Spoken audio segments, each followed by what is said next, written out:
영원하신 말씀 위에서 성령 인도하는 대로 행하며 주님 품에 항상 안식 얻으며 약속 믿고 굳게 서리라. 약속 믿고 굳게 서리. 영원하신 말씀 위에 굳게 서리. 말씀 위에 굳게 서. 그 말씀 위에 굳게 서리라.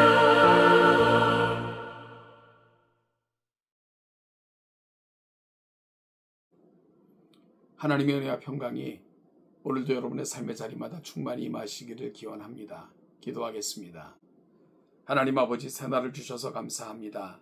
주신 하루, 하나님 주신 생명의 근원이신 하나님을 기쁘시게 하며 영화롭게 하며 하나님의 뜻을 구하는 복된 하루가 되게 하옵소서.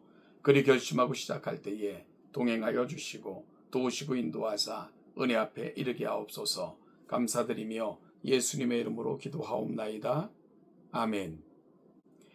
오늘 보실 하나님의 말씀은 이사야서 19장 1절로 15절입니다.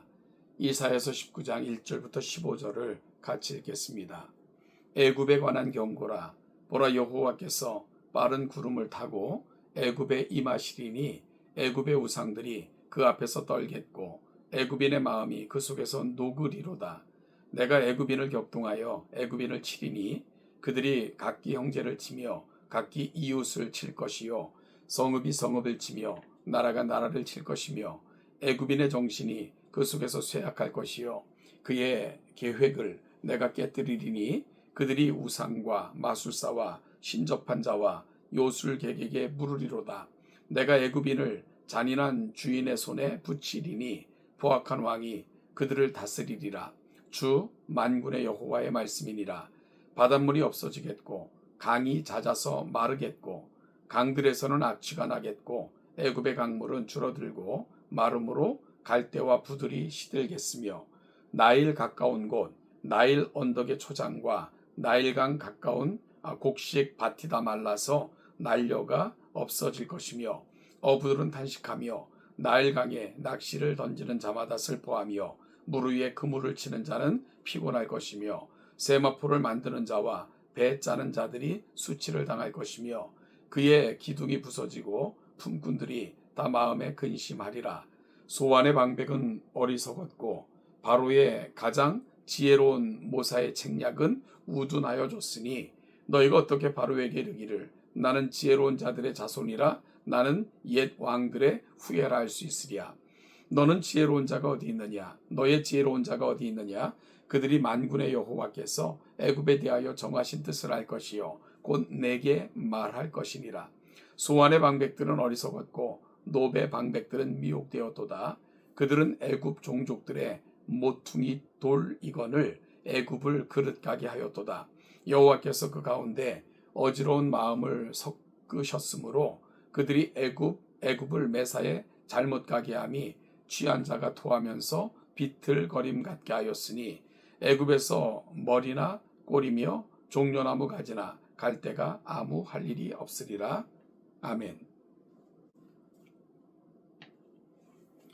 오늘 본문은 애굽의 몰락에 관한 경고의 말씀입니다. 몇 가지 애굽에 관한 징조들과 전조들을 이야기하며 그 몰락에 관해 경고하고 있는데요. 첫 번째는 애굽에 자중질환이 일어날 것이다 말씀합니다.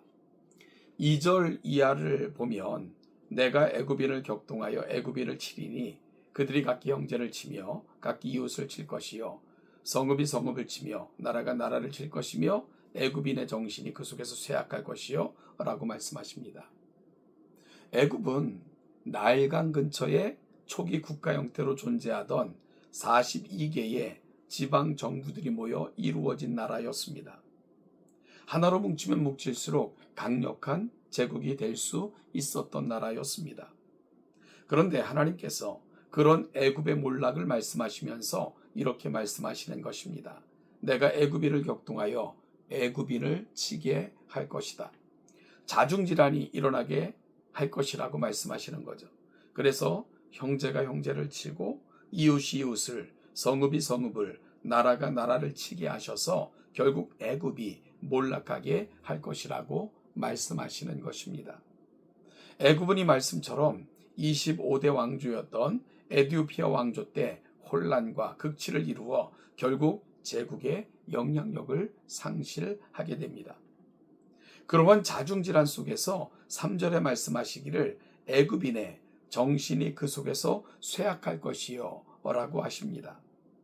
여기서 애굽인의 정신이 무엇일까요? 그 뒤에 그의 계획을 내가 깨뜨리리니 라는 말씀이 따라오는 것을 볼 때 여기서 말씀하시는 애굽인의 정신은 하나된 강력한 애굽과 관련이 있음을 알게 됩니다. 그런 애굽인의 정신이 쇠약해질 것이다 라고 말씀하시는 거죠.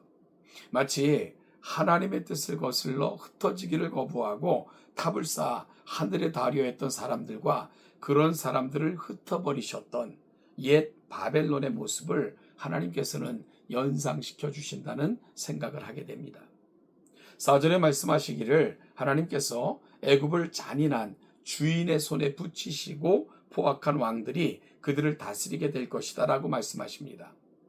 오랫동안 세상의 갑으로 군림하던 애굽이 꺾이는 일을 통해 하나님의 사람들이 의지할 수 있는 유일한 힘은 오직 여호와 하나님이신 것을 말씀하고 계신 것입니다. 기억해야 할 것은 하나님을 기억하지 못하는 힘은 결국 꺾이게 되는 것입니다. 왜냐하면 그 힘의 공급자가 바로 하나님이시기 때문입니다. 두 번째로 애굽에 대한 징조는 애굽의 풍요가 말라버릴 것이라고 말씀합니다. 5절 이하에 바닷물이 없어지겠고 강이 잦아서 마르겠고 강들에서는 악취가 나겠고 애굽의 강물은 줄어들고 마르므로 갈대와 부들이 시들겠으며 나일 가까운 곳 나일 언덕의 초장과 나일강 가까운 곡식밭이 다 말라서 난려가 없어질 것이며 어부들은 단식하며 나일강에 낚시를 던지는 자마다 슬퍼하며 물 위에 그물을 치는 자는 피곤할 것이다 라고 말씀하십니다. 애굽에게 있어 나일강은 생명줄과 같습니다. 애굽의 곡창지대는 1년에 한 차례씩 범람하는 나일강의 물로 풍요로워질 뿐만 아니라 강에서 공급하는 물고기들은 고대 애굽인들의 중요한 식재료가 되었습니다.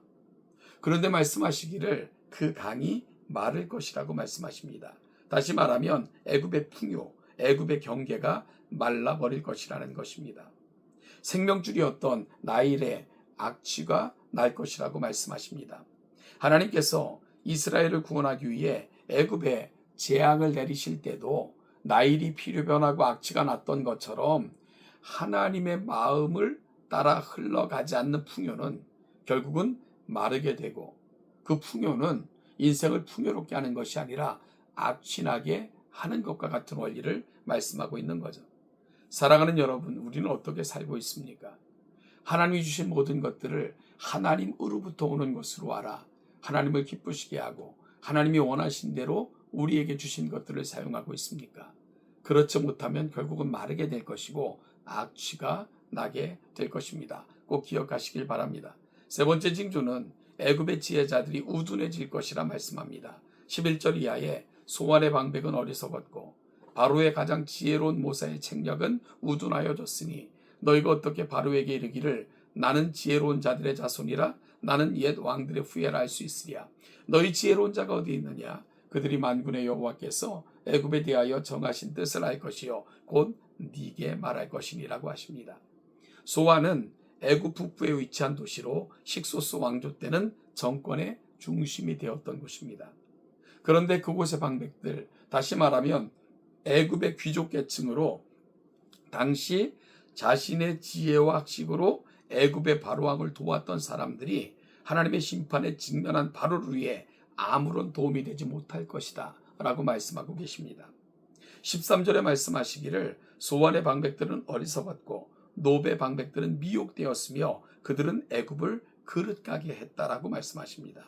여러분 왜 그렇게 되었다고 하십니까? 14절에 여호와께서 그 가운데 어지러운 마음을 섞으셨으므로 그들이 애굽을 매사에 잘못 가게 함이 취한 자가 토하면서 비틀거림 같게 하였으니라고 하십니다.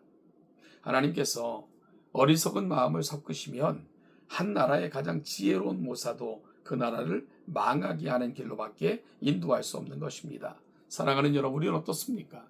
우리는 맑은 정신을 갖고 오직 하나님의 말씀에 그 정한 가치를 가슴에 담고 늘 헤아리기를 잊지 않는 그런 삶을 살고 있습니까?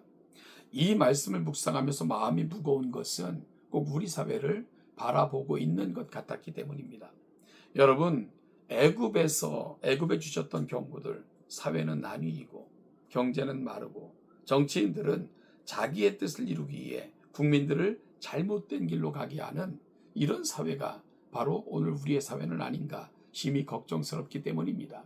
따라서 교회가 일어나 이 사회를 향해 기도해야 됩니다. 하나님 아버지, 이 사회가 하나가 되게 하옵소서. 정말로 하나님께서 이 땅을 지도하여 주시고 맑은 정신을 주사 하나님의 거룩한 뜻을 이루는 그런 나라로 세워지게 하옵소서. 기도할 때가 바로 지금이라는 생각을 하게 됩니다. 이 마음을 담고 나라를 위해, 그리고 교회를 위해, 나 자신을 위해, 우리 가정을 위해 기도하는 동천의 귀한 성도들 되시기를 주님의 이름으로 축복합니다. 아멘.